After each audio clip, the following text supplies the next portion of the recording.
everyone, good morning. I'm your host, Brittany Jones-Cooper, and welcome back to Build. Today, I'm sitting down with Stephanie Stiles, who plays Lois Lane in Roundabout Theater Company's 2019 revival of the musical comedy Kiss Me, Kate.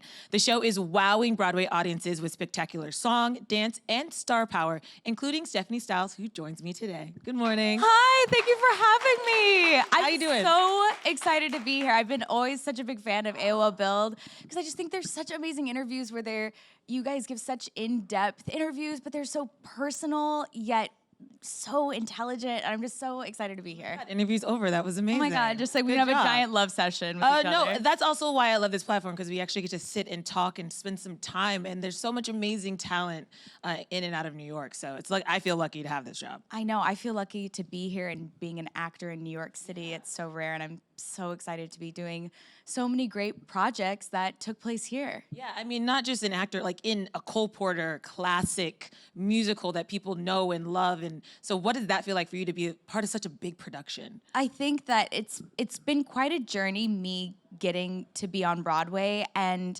the fact that I'm getting to do it in a show that is a celebration of Broadway. It's a celebration of one of the most infamous theater composers and also the bard, Shakespeare. The fact that it's that combination and a story about actors, specifically theater performers. I don't often get to play actors, but getting to be one and getting to play a girl who has never done a Broadway show before and is so excited about it, and opening the show with another show and getting to do that every night, especially on opening night, walking out, and we're all so nervous, but we're nervous as our characters, and then Kelli O'Hara is supposed to calm us down, but she's also really Kelli O'Hara, but she's also Lily. It's so meta, and it's so great. So tell us about your character, Lois, for those who have not seen. Yeah, I play Lois Lane, no relation to Superman, and she is this girl, a nightclub singer primarily, but she's been given this chance to star in Fred Graham's production of The Taming of the Shrew as Bianca. And she's, a very sexually empowered character. She has an addiction to flirting with men, and she's very ignorantly blissful, but knows what she's doing, and she's very much a survivor. And her plot is really being with Corbin Bleu, plays Bill Calhoun, my boyfriend, love interest, and it's them dealing with each other in their careers, and he's addicted to gambling, and she has this guy problem, so it's balancing that out, and it's something really fun I get to do every night on stage. Take me through the process of developing her, because your voice is much deeper in real life. Oh my God, yes, you saw the show on Tuesday, yes, right? on stage it's this high I'm pitch. talking like this. Yes. It's like very high. So how did you develop that voice? And then also you have to kind of sing up there Yeah, too. it actually, I do get questions at the stage door about, is it hard to go back and forth? But it's something that, like, when I pitch it so high, it gets me in a place like right above in my mix that it's actually sometimes better and easier to get to certain higher notes. What happened was, I approach any show, regardless if it's a revival or not. I've been able to do a lot of revivals. I approach it like it's a new show. I look at the script, and when I read it, and Lois has lines like, his back is killing him, I think he went to the chiropodist. I don't really think that I can get a laugh by saying it like that. It was more like I have to be like, Chiropodist. and that's it's just how she sounded to me. And it's like that lilt of that time period of the 40s, and she's a nightclub singer. I don't think Scott Ellis, our incredible director, and I spoke a lot about the fact, is Lois bad at acting? Like, she's an incredible nightclub singer, but she can't be bad, because she does kind of get this role a little bit by being flirty with the director, but so much is riding on this production for him, for Fred Graham, that I don't think he would cast someone who was gonna sabotage his show. So I think that it was important for her to be good, but in a way that she's an incredible performer. She's not necessarily Meryl Streep. She's not a transformative chameleon. But I think she's one of those people that you just like seeing her perform, and you like seeing her do her thing. She's so vivacious and just is really celebrating any chance she has on stage. I think that Lois is fully YOLOing anytime she's on that stage, just as much as I am. I'm on Broadway, and I think she's very much the same thing, except she's in Baltimore, Maryland. But I think that was what was really important for me with her, and finding that, and I think the voice really aided in that celebration of her as a performer. Yeah. How much did you go back and look at previous performers' interpretation of her, or did you kind of try to carve your own path? I never fully like cut myself off. I watched the film, which she's so different from me, and the track is so different. Like she sings different songs. It's just very different. And then I've always worshipped the Broadway cast recording of Amy Spanger. She's unbelievable. She's iconic. But I had never seen her in it. And the only productions I had seen were like college productions. I saw Freddie, what is he on? He's on Supergirl. I saw Chris Wood star in Kiss Me Kate in his college back in the day, which was so random. I was visiting Elon University and he was Petruchio. And so like, that's my memory. And then I saw one of my best friends, Kat Cohen. She's a comedian. I saw her production of it at Princeton and she played Lily. So I've only seen like collegiate versions. So it's been really fun to do like a professional Broadway production of Kiss Me Kate. Let's talk about the music. Always True to You is like a huge breakout moment for you because, I mean, the song is so fun, but the staging is super intense in that song. Oh, it's wild. Yeah, you're like climbing on ladders and being flipped around. Yeah, it was. Take me through that process. The day we went to stage that number for the first time, our incredible genius choreographer, Warren Carlisle, he came into the room. We all got together. We watched, me and all the guys that pretty much helped me out in that thing by lifting me or throwing an object in my direction. We all watched Make 'Em Laugh from Singing in the Rain. And it's that what I love about Warren is he was able to, we were collaborate on this incredible number that's like part vaudeville, part burlesque, part, showstopper. And it's the fact that I think my Lois she's very sexy, but she's like this cute, weird sexy. And by using all these bits and these props and setting up each of these guys, he just would bring in props. Like he brought in a plank and was like, what can we do with this? And they brought in a ladder. And like there was a point I was like in the splits in the ladder and we were like, this is cool, but I don't know how I could get in it or out of it. So it was just a day of us playing with all this different stuff. And I never was scared because everyone's just so professional and so safe. We have the most rigorous fight and lift call before the show. It feels like Cirque du Soleil. It's like half of the stage is Kelli with like this whip, like beating up Will Chase. And then it's me like sliding down planks or going in a ladder or being tossed by these guys. It's like a pretty wild pre-show that I honestly wish more people could see. But that's like how we made that number is we just got together these bits and really made it collaborative. And even my favorite part of the whole number is this thing I do with this jacket where it's kind of like the dancing with the jacket. And like that was something where Warren was like, what if this jacket was like your man? And then I went home and, with like in the middle of the night, like couldn't sleep, like got a jacket out and was like, how could I make this look like a person? I probably have some really weird deep cut videos of that like in my iPhone somewhere trying to see what it looked like. What are those moments like before you have to go do that number though? Are you just like really focused? Because when I saw you at the top of the ladder, I was like, that looks scary. There's no ropes. Yeah. No, I'm very lucky in that heights has never been a fear of mine. Like if it was anything involving spiders, I'd freak out. I'd be nervous every time. But again, we have the fight and the lift call before the show, so that always helps. But right before Always True, I'm more nervous about, I go through my lyrics before that number. And it's the only thing I do before the show of going over pretty much anything, just because it's so lyric heavy. They're so specific. Because there's no time to rest and because I'm upside down or falling off of things, like there's no time to think either. It's like just making sure I have each guy in the right place. And I just like go out and do it. Like you're kind of just like pushed out the gate and I start a great book scene into it with Terrence Archie. So it's like once I'm out there doing that, it's done. And by the time it's over, I really just, after that, at that point, I kiss Corbin and get married to Corbin. So like, it's like a very low stress after that for me. So once I get wheeled off on that thing, it's smooth sailing. I'm just making lots of costume changes. Let's talk about Corbin for a minute. He's phenomenal. His voice, don't think I've really heard him sing since High School Musical, and I know it's been a while. It's so strong and mature, and so you have a lot of scenes with him. Oh, he's my rock. Yeah, so what has that been like for you? He's on another level. He is a professional. He's a gentleman. He is a goofball, and he is the smartest person in any room he walks into.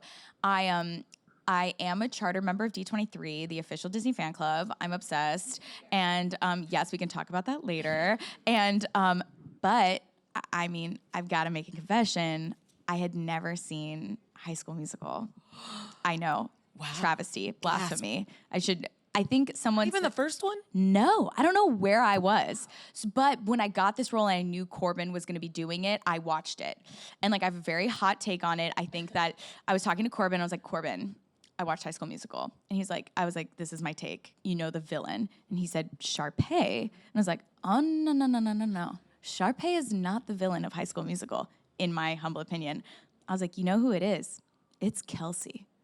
She's sabotaged. Okay, does anyone see High School Musical? I mean, hot take. What happens is Kelsey is like the accompanist, like writer of the High School Musical. And, you know, she's new. She's like new to the gang. Whereas like Sharpay and Ryan is her brother's name. Sharpay and Ryan are like the crux, the anchor of this musical theater department at this high school. And they know they're writing the show for them because at this point, Gabrielle and Troy aren't existing as, you know, leads of the High School Musical yet.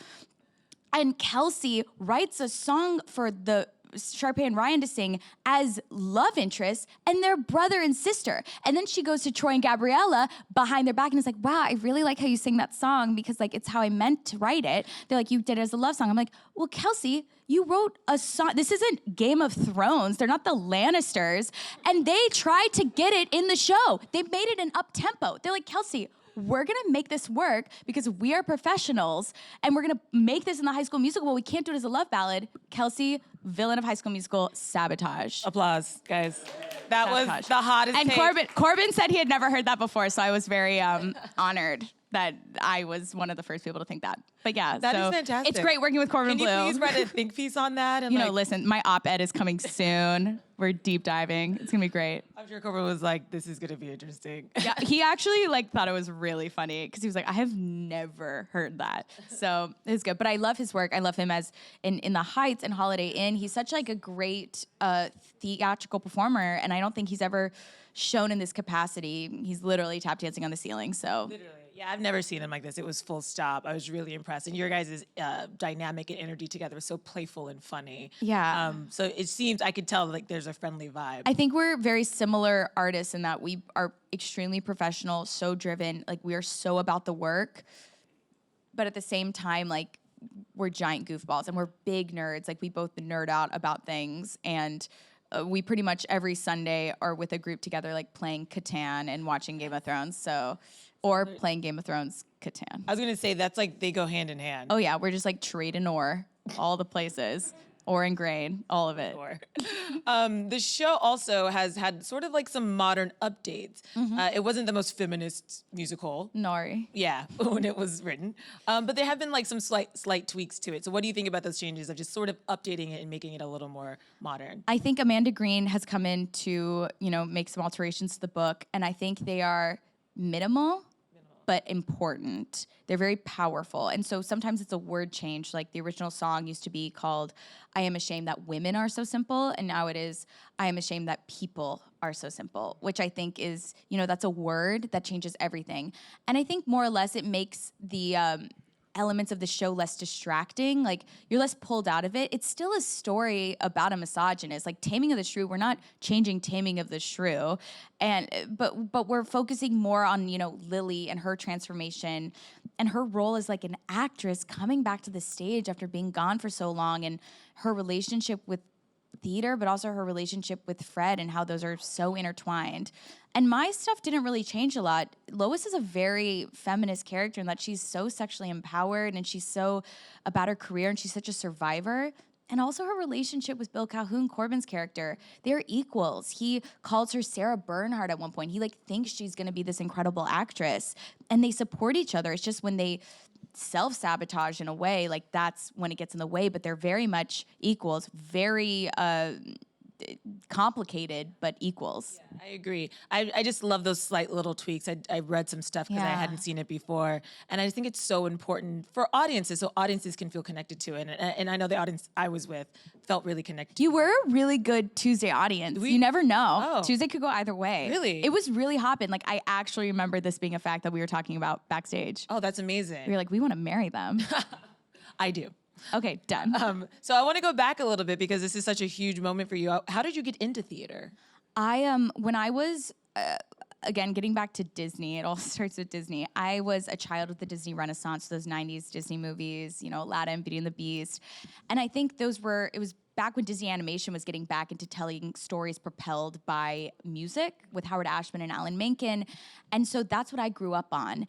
And I think my mom picked up on that, and her and my dad took me to see the national tour of Phantom of the Opera when I was 4, which like in retrospect doesn't seem like the right show for a 4-year-old. But I loved it so much that, I asked if I could go the next night, and they said, that's not normally how this works, but we'll see what we can do. I brought the Phantom a Beanie Baby, and we didn't know what the stage door was, so I just my mom tried to find it, and his dresser found me in the middle of the show and said, hey, the Brad Little, the actor who's playing the Phantom, wants to see you after the show. And he spent an hour with me and my parents and took me through the mirror, showed me the prosthetics, everything. And then my mom said, you know how you do swim lessons? You can do this lessons. And so she found a little theater camp, and I got in when I was 4, and then I did my first professional show when I was 6, Theater Under the Stars in Houston, Texas. And I've been pretty much working ever since. I did a tour when I was 11. I was at New York City Opera when I was 14 for a while. But then I went home and had a very normal high school experience, did my high school musicals. What was your favorite high school musical you did? I loved doing Urinetown, Drowsy Chaperone, Edwin Drood. We did some really great ones. And then we did some awesome plays too. So it was a great experience. And we had such a Shakespeare unit at my high school too. George Brock is still the head of theater at my old high school. And we would write a play based on Shakespeare and his life every year, where we would do soliloquies and monologues and then be entered into the National Shakespeare Competition. So actually my senior year, I placed to go to the nationals of the Shakespeare competition that year in New York City at Lincoln Center. And I remember it's so weird. I was in the National Shakespeare competition my senior year, and we did the competition on the set of South Pacific at Lincoln Center, which Kelli O'Hara was in. So it's and now I'm in a Shakespeare show with Kelli O'Hara.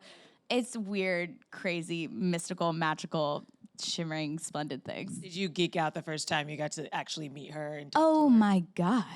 Well, here's actually something I've never talked about. I've always been obsessed with her. Light in the Piazza taught me how to sing legit with no vibrato. But then there was a moment, I was doing this show called Roman Holiday in San Francisco, and it was a 2-show day or something. I just remember being tired, and it was the end of the show, and I thought, I need to push through. What am I gonna do? Let's sing this last song like Kelli O'Hara in my head. I just randomly thought that. Had no idea she was at the show in San Francisco. And at the time we didn't know, but she was shooting 13 Reasons Why, plug for Kelli. And she was backstage after the show, and it's probably one of the most starstruck moments I've been, just because I was like, did I manifest you? Are you here? And I just told her this the other day, and then seeing her at rehearsal, she's like, I haven't seen you since Roman Holiday. And I was like, I like that we've established enough of a relationship for you to have seen me somewhere else.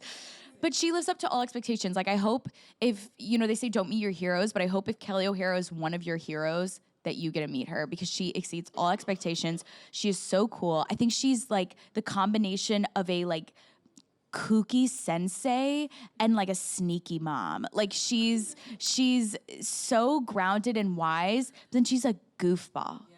She's the coolest girl around. Goofy sensei is I love that. Because so she's wise, but she'll make you laugh. Oh, fully. She is the best, a burst of energy, and she has me lolling constantly. But also, I'm very upfront about her. The day of the Light in the Piazza anniversary, I posted her address from Light in the Piazza on her door, which is Clara Johnson, 142 East Lake Street. Don't worry about it. And I was like, hey, Kelli, do you remember what your address was in 2002 this day? And she's like, I know. Oh my God, I do. And then she started going into it, and it was... my fangirl heart went pitter patter. I do love that when you meet your idols and they are just amazing. Yeah. It's the best feeling in the world. The best. I keep on saying, everyone asked me who do I want to come see the show? And my answer was always Kristen Chenoweth. And then the other night wait, what? Was it when you were there? Wait, what?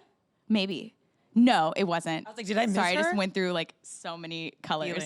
Feeling. She was there, and I didn't know she was there. And right when I got done with my number, they said, hey, someone's here. Do you want to know? And I was like, do I want to know? I was like, only if her middle name isn't Dawn. They're like, it's not Dawn. I was like, who is it? They're like, Kristen Chenoweth. I was like, her middle name is Dawn. And she came to see the show, and it was the most surreal experience of my life, because she taught me how. Every time I do a hitch kick, it's a little allude to her. Yeah, I know. Oh, we love a Galinda stan. can see a little, yeah, now that you say Hey, it. listen, I wrote Wicked fan fiction, so I wrote a lot of musical theater fan fiction. Phantom. Where can I read this fan fiction? You know, a lot of people ask. I never published it. I did think I had like a Wicked Zanga back in the day, but like I don't even think Zanga platforms like exist anymore, right? I think this audience some of it don't even know what I that know is. he's got it. Yeah, Zanga's back in the day. It was like kind of like a live journal, but I only wrote as Wicked characters. I wrote like while they were going to shiz together because I thought that was like meaty and prime. Like what happened while they were roommates? Like between like them like going to Dancing Through Life. Like what was the early stages of their friendship once they were like pals? Like deep dive. That part didn't last long enough. I know because So then they that went you, to the you Emerald were City. right on the money there. It's just I if wanted you to want to bring expand. those back, I think it's time. I think that with the High School Musical think piece. Yeah, the Wicked Second stuff was career. like better than probably my Starlight Express and Cats fan fiction and Phantom. That was, oh my God, it was amazing. We have 2 girls who were in Cats in our show, and I fangirl about them all the time. You're obviously a huge fan of theater, which I love.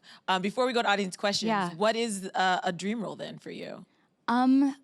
I mean, I've loved doing Disney shows, so I love working for Disney, but I've also, I was doing readings of a version of Miss Pettigrewless for a day that I loved doing as Delicia, and then I've always thought like Down with Love would be like a great musical, shows like that, and I love doing comedy, so musical comedy, and there's a lot of revivals, I mean, whether it's You're in Town or other incredible shows that I just love telling great stories. And you're in New York at an amazing time. I feel like there's so much amazing theater. I know it's incredible that I've been able to like be in New York and the jobs I'm promoting right now, Kiss Me Kate and Bonding on Netflix, like being able to shoot 2 incredible jobs in New York City. I'm so lucky to be able to be an actor here. Yeah, well, I'm happy for you. Thank you. So let's go to some questions really quick. The first one's actually from Twitter. They Great. want to know, what was your favorite part of performing on Broadway? Hi, Swan. Swan? Swan Ronson. I mean, it's my favorite parts are the moments that oscillate between, oh, this is the norm and this is my dream. So there's days where it's just normal for me to do a book scene with Kelli O'Hara now. But then there are times that I look in that woman's blue eyes with that incredible singing voice and I get teary-eyed. Thankfully, it's very appropriate for me to be in that moment in the play. But those are my favorite moments where like I realize that I'm fully living my oldest dream other than probably being a Disney princess, which I don't think I can actually ever be one because Disney Can on Broadway. movies aren't real. We could. I've been a Disney reporter in Newsies, so we love that. But yeah, so those are my favorite moments. Yeah. I think you could do 2 birds, like just play a princess on Broadway and then it's Done. that's the Well, closest let you them can get. know. All right, I'll call somebody. Great. Thanks, Brittany. Question? Hi. Hi. I wanted to ask, who's your favorite Broadway performer and what do you think is the most impressive performance by that person if you had to just pick one person? Oh my, what's your name? Kaylin. Hi, Caitlin. I love your Chuck E. Cheese shirt. What a throwback. Well, I was just talking about Kristen Chenoweth. So she has been my favorite, but I would say like my genre favorite performers are, Kristen Chenoweth, Katie Finner, and Carrie Butler, and Annalee Ashford, these amazing, sexy, amazing women, but that they lead with their funny bone first. And I just think comedy is my favorite thing ever. And so anytime I've been able to see some of these performers just like make me cry laughing, are the best. They are my favorite people. And just when I can see someone being so smart and seeing them clearly make a bit out of nothing, like something that wasn't in the script that they did themselves, those are the moments I find most impressive. And I love Christian Worrell too, and his moment in Peter and the Starcatcher where he, spoiler alert, got his hand cut off is still one of my favorite Broadway moments I've ever seen in my life. It's so good. He's like, oh my God, oh my God, oh my God, oh my God. It's so good.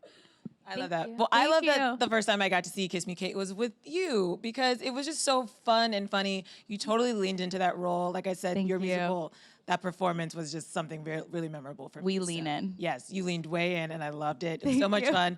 If you guys want to see her, you can catch Kiss Me Kate at Studio 54. For more information, visit roundabouttheater.org and give it up for Stephanie Styles.